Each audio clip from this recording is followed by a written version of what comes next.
Рабочие уже завершают стадию устройства конструкции здания, а также кровли минаретов. Строительство центральной мечети в Магасе проходит согласно плану. Что касается главного купола Дома Аллаха, то примерно через неделю рабочие планируют завершить его обшивку. В дальнейшем предстоит обвязать купол арматурой и полностью залить его бетоном. Согласно проекту, мечеть трехэтажная, включая цокольный этаж. По краям расположены 4 минарета высотой около 65 метров. Архитекторы предусмотрели пандусы и лифты для колясочников, а в цокольных помещениях планируется разместить музей исламской культуры. Всего соборная мечеть раскинется на площади в 20 гектаров. Прилегающую территорию также полностью благоустроят.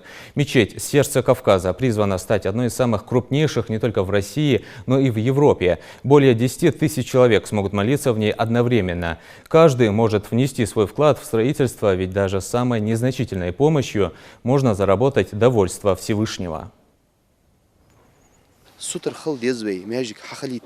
Мы не должны упускать такую возможность, должны стремиться к тому, чтобы принять участие, внести свой вклад в такое богоугодное дело, как строительство мечети. Люди, которым Всевышний подарил возможность внести свою лепту, могут заслужить рай таким поступком. Пророк Мухаммад, саллаллаху алейхи вассалам, говорил: тому, кто приложит руку к строительству мечети, даже размером с птичье гнездо, будет построен дом в раю.